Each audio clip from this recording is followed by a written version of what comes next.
ان الحمد للہ اعوذ باللہ من الشیطان الرجیم بسم اللہ الرحمن الرحیم۔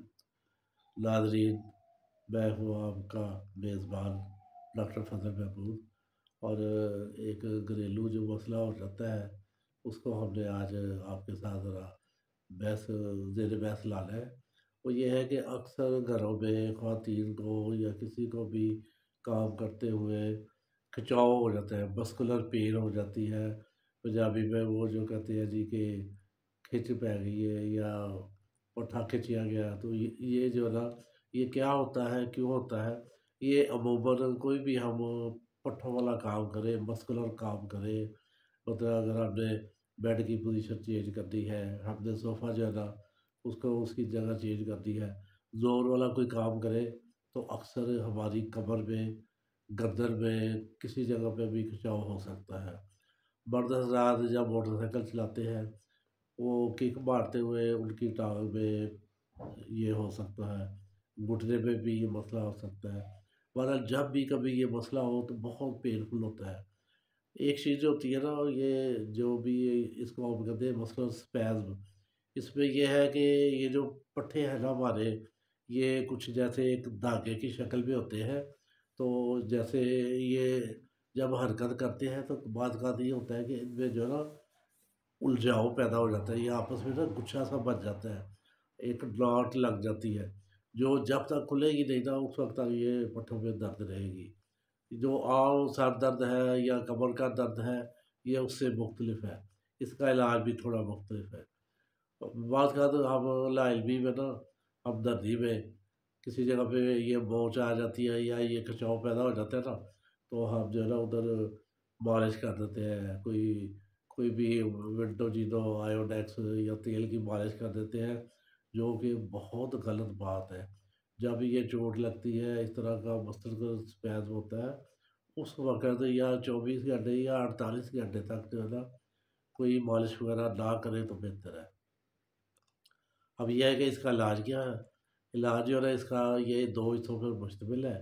ایک تو جس کو ہم کہتے ہیں نا، یہ درد کے لیے جو ادویات ہیں، جس کو ہم کہتے ہیں نان اسٹیرائڈل اینٹی انفلیمیٹری ڈرگس، ایک تو ہم نے وہ دے دی ہے، اور ایک اس کے ساتھ ہم نے اینٹی اسپازماٹک جو ڈرگ ہے، جو مسکولر اسپیزم کے لیے ہم نے وہ میڈیسن دے دی ہے۔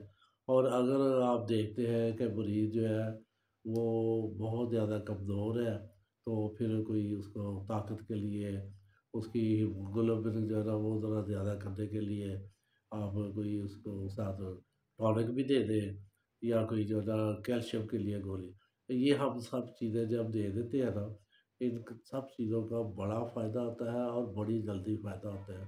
ایک اور بات یہ ہے کہ جب بھی یہ ہم نے علاج کرنا ہے، اگر ہم ذرا مریض کو یہ بتا دیں گے کہ اس میں ہمیں 1 سے 2 دن لگ بھی سکتے ہیں، آپ نے آرام کرنا ہے، تو مریض جلدی ٹھیک ہو جائے گا۔ مریض کے دل میں بات کا یہی ہوتا ہے کہ ایک ڈوز ملے گی اور میں نے بالکل صحیح ہو جانا ہے، اور وہ پھر نا بعض کا گلا کرتا ہے کہ جی مجھے تو ابھی تک آرام نہیں آیا۔ جب اس کے ذہن میں ہو کہ مجھے 2 دن لگ سکتے ہیں، پھر وہ ذرا بڑے پیشنٹلی جو ہے نا اس کو اس کا صبر کر لیتا ہے، اور وہ دوائی کا اثر بھی ہو جاتا ہے۔ اس کے ساتھ آپ نے یہ بھی دیکھ رہے ہیں کہ اگر سردیوں کا موسم ہے، تو جیسے یہ سوپ وغیرہ ہے، یا کوئی اور چیز ہے، یخنی ہے، کوئی طاقت والی چیز ہے، آپ یہ دے دیں۔ کوئی پھل کھانا چاہے پھل، گرم دودھ پی لے۔ اور ہاں، ایک اور یہ ہے کہ ہلکی سی ٹکور کر لے، اگر اس سے مریض کو ذرا فائدہ ہوتا ہے تو ٹھیک ہے، اگر جو ہے نا اس سے اس کو فائدہ نہیں ہو رہا تو پھر وہ ٹکور بھی جو ہے نا وہ 1 یا 2 دن کے بعد کرے، لیکن مساج یا تیل کی مالش یہ تو بالکل نہیں کرنی۔ اگر یہ پاؤں میں یا کمر میں ہے جس سے چلنے پھرنے میں مسئلہ ہے، تو بہت احتیاط کرے، کسی ایسی جگہ پہ آرام کرے جسے سیدھی بالکل یہ ٹیک بھی لگ جائے، اور سیڑھیاں چڑھنے سے تو حتل مساف پرہیز کرے۔